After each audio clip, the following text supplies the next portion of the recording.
And process re engineering cell തുടങ്ങാൻ വേണ്ടിയിട്ടുള്ളൊരു തീരുമാനമെടുത്തു. കാരണം വിവിധ വകുപ്പുകളുടെ തമ്മിലുള്ള ഏകോപനം, ഫയലുകളുടെ പൊസിഷൻ, ഇതെല്ലാം വലിയ അനിശ്ചിതത്വത്തിൽ കിടക്കുകയും ഫയലുകളുടെ മൂവ്മെൻറ്റ്സ് വളരെ സ്ലോയിലാവുകയും ചെയ്യുന്നതുകൊണ്ട് പല തീരുമാനങ്ങളും പലപ്പോഴും എടുക്കാൻ പറ്റുന്നില്ല.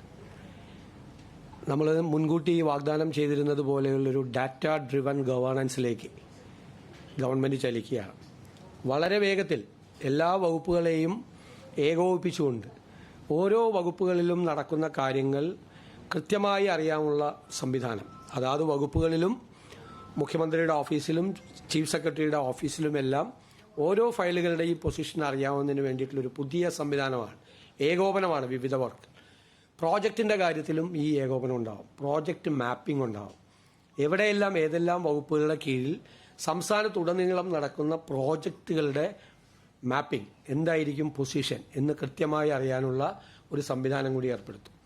ഞങ്ങളുടെ പ്രാഥമികമായ പരിശോധനയിൽ കോടിക്കണക്കിന് രൂപയാണ് പ്രോജക്റ്റ് നടപ്പാക്കുന്നതിലെ കാലതാമസം മൂലം സംസ്ഥാന ഖജനാവിൽ നിന്ന് നഷ്ടപ്പെടുന്നത്. നേരത്തെ പറഞ്ഞതുപോലെ 100 കോടി രൂപയുടെ പദ്ധതി 2 കൊല്ലം കൊണ്ട് പൂർത്തിയാക്കേണ്ടത് 10 കൊല്ലം കഴിഞ്ഞാലും പൂർത്തിയാകുന്നില്ല. 100 കോടിയുടെ സ്ഥാനത്ത് 1000 കോടി രൂപയാവുകയാണ് 10 കൊല്ലം കഴിയുമ്പോൾ. റേറ്റിൻ്റെ വർധനവ്, കോൺട്രാക്ടറുടെ പ്രശ്നങ്ങൾ. അപ്പോൾ പ്രോജക്റ്റ് ഇംപ്ലിമെൻറ്റേഷൻ കേരളത്തിൽ ഈ ഖജനാവിൽ നിന്നുള്ള ചോർച്ചയ്ക്കുള്ളൊരു പ്രധാനപ്പെട്ട കാരണമാണ്. അപ്പോൾ കൃത്യമായി പ്രോജക്റ്റ് മാപ്പിംഗ് നടത്തി ഒരു പ്രോജക്റ്റ് പ്രോട്ടോകോൾ ഉണ്ടാക്കി ഒരു അക്കൗണ്ടബിലിറ്റി ഉണ്ടാക്കി കൃത്യസമയത്ത് ഈ പദ്ധതികൾ തീർക്കാനുള്ള നടപടികൾക്കാണ് ഇതുവഴി നമ്മൾ തുടക്കം കുറിക്കുന്നത്. രണ്ടാമത് 2027 പത്മ പുരസ്കാരങ്ങൾക്കായി സംസ്ഥാന സർക്കാരിൻ്റെ നാമനിർദ്ദേശം കേന്ദ്ര ആഭ്യന്തര മന്ത്രാലയത്തിന് സമർപ്പിക്കുന്നതിന് വേണ്ടി തീരുമാനിച്ചു. സാധാരണ പേരുകൾ പുറത്തു പറയാറില്ല, ഞാനും പറയുന്നില്ല. അത് പറഞ്ഞ് അവർക്ക് കിട്ടാതിരിക്കുകയും കിട്ടുകയും ഒക്കെ ചെയ്യുമ്പോഴല്ല സാധാരണ അത് പറയാറില്ല. പക്ഷെ നമ്മൾ തീരുമാനമെടുത്തു പത്മ അവാർഡിന് ആളുകളെ ശുപാർശ ചെയ്യുന്നതിന് വേണ്ടി വിവിധ രംഗങ്ങളിൽ നിന്നുള്ള. പോലീസ് വാഹനമിടിച്ച് മരണമടഞ്ഞ സ്കൂൾ വിദ്യാർത്ഥിയായ ജിനുരാജിന്റെ കുടുംബത്തിന് ധനസഹായം അനുവദിക്കുന്നതിന് വേണ്ടി കൂടി സർക്കാർ തീരുമാനം എടുത്തിട്ടുണ്ട്. ഇതെല്ലാമാണ് പ്രധാനപ്പെട്ട കാര്യങ്ങൾ. മറ്റൊന്ന്, ഹൈസ്പീഡ് റെയിലുമായി ബന്ധപ്പെട്ട് ഡൽഹി മെട്രോ റെയിൽ കോർപ്പറേഷൻ തയ്യാറാക്കിയ ഒരു റിപ്പോർട്ട്, ഇടക്കാല റിപ്പോർട്ട് ഞങ്ങൾക്ക് സമർപ്പിച്ചിരുന്നു. അത് പരിശോധിക്കുന്നതിന് വേണ്ടിയിട്ട് ഒരു വിദഗ്ധ സമിതിയെ ചുമതലപ്പെടുത്തിയിരുന്നു. അതൊരു ധനകാര്യ വിദഗ്ധൻ, റെയിൽവേ വിദഗ്ധൻ, പാരിസ്ഥിതികമായി ബന്ധപ്പെട്ട് പ്രവർത്തിക്കുന്ന ആൾ, അങ്ങനെ 3 പേരാണ്. അത് ട്രാൻസ്പോർട്ട് സെക്രട്ടറിയും എൻ്റെ ഓഫീസിലെ OST ഉൾപ്പെടെയുള്ളൊരു ടീമാണ് അത് ചെയ്തത്. അവരത് പരിശോധിച്ച് ഉള്ള റിപ്പോർട്ട് ഇന്ന് സമർപ്പിച്ചിട്ടുണ്ട്. ഇതൊരു പൂർണ്ണമായ റിപ്പോർട്ടല്ല എന്നൊരു വിലയിരുത്തലിലാണ് അവർ എത്തിച്ചേർന്നിരിക്കുന്നത്. ഒന്ന്, കേരളത്തിൻ്റെ പരിമിതമായ സാമ്പത്തിക വിഭവശേഷി കാരണവും കൃത്യമായ സ്കോപ്പ്, സാധ്യതകൾ, യാത്രക്കാരുടെ എണ്ണം എന്നിവ തിട്ടപ്പെടുത്തുന്നതിനും യാതൊരു തരത്തിലുള്ള പാരിസ്ഥിതിക സാമൂഹ്യ പഠനവും നടത്താത്തതിനാലും ഈ രൂപത്തിൽ പദ്ധതി ഏറ്റെടുക്കാൻ സാധിക്കില്ല. എന്നാൽ ചില തുടർ നടപടികൾ കമ്മിറ്റി ശുപാർശ ചെയ്യുന്നുണ്ട്.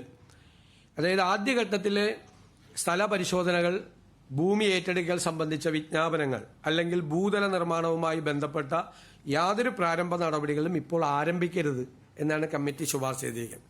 കാരണം ഇതിൻ്റെ ഒരു കൃത്യമായ ഒരു എക്കണോമിക് മോഡൽ, ഇതിൽ എത്ര യാത്രക്കാർ യാത്ര ചെയ്യാനുള്ള സാധ്യതയുണ്ട്, പിന്നെ പാരിസ്ഥിതിക പഠനം, ഇതൊന്നും നടത്താതെ, അതാണ് നമുക്ക് കേരളയിൽ പറ്റിയ ഒരു അപകടം ഇതിൻ്റെ അകത്ത് ആവർത്തിക്കരുത് എന്നാണ് ശുപാർശ. കേരളയിൽ പറ്റിയത് ഈ പാരിസ്ഥിതിക പഠനവും മറ്റു കാര്യങ്ങളും നടത്തുന്നതിന് മുമ്പ് തന്നെ ഭൂമി ഏറ്റെടുക്കാനുള്ള നടപടികളുമായിട്ട് മുന്നോട്ട് പോയി. അപ്പോൾ അത് ചെയ്യാനുള്ള ഒരു കാരണവശാലും ചെയ്യരുത്. പിന്നെ സംസ്ഥാന സർക്കാർ സ്വതന്ത്രമായി 3-4 കാര്യങ്ങളിൽ സ്വതന്ത്രമായി പഠനം നടത്തണം. ഒന്ന്, ചരക്ക് ഗതാഗത സാധ്യതകൾ. ഇതിപ്പോൾ പാസഞ്ചേഴ്സിന് ട്രാവൽ ചെയ്യാൻ വേണ്ടിയിട്ടുള്ളതാണ് ഈ ട്രാക്ക് ഇപ്പോൾ പ്രപ്പോസ് ചെയ്തിരിക്കുന്നത്. നമ്മൾ തുറമുഖാധിഷ്ഠിത വികസനത്തെക്കുറിച്ചും വിമാനത്താവള അധിഷ്ഠിത വികസനത്തെക്കുറിച്ചും ഒക്കെ പറയുമ്പോൾ ഈ ലോജിസ്റ്റിക്സ് മൂവ്മെന്റ് ഇല്ല ഇതിൻ്റെ അകത്ത്. അപ്പോൾ ആ ലോജിസ്റ്റിക്സ് മൂവ്മെന്റ് ഇല്ലാതെ പാസഞ്ചേഴ്സ് ട്രെയിൻ കൊണ്ട് മാത്രം ഇത് നമുക്ക് വരുമാനവും നമ്മൾ ചെലവാക്കുന്ന പണം അത് തിരിച്ചടയ്ക്കാനും ഒക്കെയുള്ള ഒരു പ്രശ്നത്തിലേക്ക് നമ്മൾ പോകും എന്നുള്ളതൊരു പ്രശ്നമാണ് അവർ തന്നിരിക്കുന്നത്.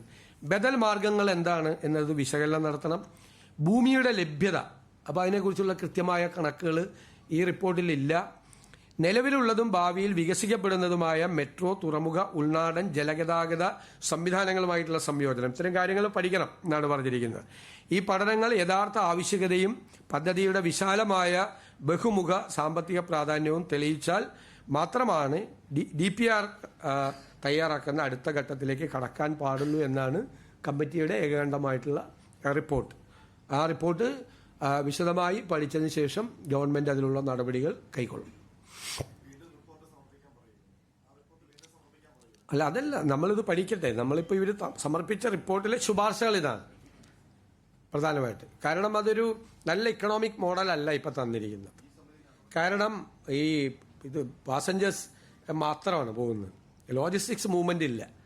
നമുക്ക് ലോജിസ്റ്റിക്സ് മൂവ്മെന്റ് വേണം. നമ്മൾ കടലിൽ കൂടി ലോജിസ്റ്റിക്സ് മൂവ്മെന്റ് ആലോചിക്കുന്നു, റെയിലിൽ കൂടി കൊണ്ടുപോയാൽ തന്നെ നമ്മുടെ ഈ റോഡിലെ ജനസാന്ദ്രത, ഈ വാഹനങ്ങളുടെ സാന്ദ്രത നമുക്ക് കുറയ്ക്കാൻ പറ്റും. മാത്രമല്ല ഒരു നമുക്ക് ഇപ്പൊ എടുക്കുന്ന കടം വലിയ തുക വരും, അതും കൃത്യമായി കണക്കാക്കിയിട്ടില്ല. വലിയ തുക വരുന്നത് നമ്മൾ ബാങ്ക് ലോണും മറ്റു കാര്യങ്ങളും മറ്റു ബിസിനസ് മോഡലിലല്ലേ ചെയ്യാൻ പറ്റുള്ളൂ. ചെയ്തു കഴിഞ്ഞാൽ അത് തിരിച്ചടയ്ക്കാൻ വേണ്ടിയിട്ടുള്ള വരുമാനം പോലും ഇതിൻ്റെ അകത്തുനിന്ന് കിട്ടാത്തൊരു സാഹചര്യം വരും. യാത്രക്കാരുടെ എണ്ണം പോലും കൃത്യമായിട്ട് തിട്ടപ്പെടുത്തിയിട്ടില്ല. ഒരു അപൂർണമായ റിപ്പോർട്ടാണെന്നാണ് ഇടക്കാല സമിതിയുടെ ഇത്. സർക്കാർ ഇതിനെ സംബന്ധിച്ച് ഒന്നുകൂടി ആലോചിച്ച് ഇതിന്റെ ബദൽ മാർഗങ്ങളും മറ്റു കാര്യങ്ങളും ആലോചിക്കും.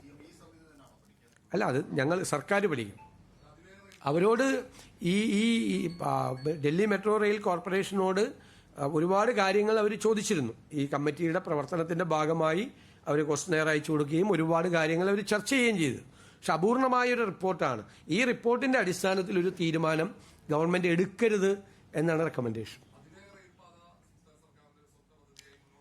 അല്ല, അതിവേഗ റെയിൽപാത സാധ്യമായ കാര്യങ്ങൾ, ഒന്ന് പാരിസ്ഥിതികമായ കാര്യം വളരെ പ്രധാനപ്പെട്ട ഒരു വിഷയമാണ്. ഒന്ന് അതിന്റെ സാമ്പത്തികമായ, ഞങ്ങൾ ആ രണ്ട് കാര്യത്തിലാണല്ലോ കേരളിനെ എതിർത്തത്. അതൊരു എൻവയൺമെന്റ് ഡിസാസ്റ്റർ ആയിരിക്കും എന്നാണ് നമ്മൾ പറഞ്ഞത്. അപ്പം ഞങ്ങളത് പറഞ്ഞിട്ട് ഞങ്ങൾ വന്ന് വേറൊരു എൻവയൺമെന്റ് ഡിസാസ്റ്റർ തുടക്കം കുറിക്കാൻ പറ്റില്ല.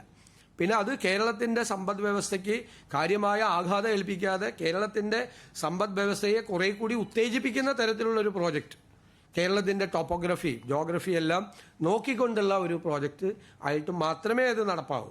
അതിന്റെ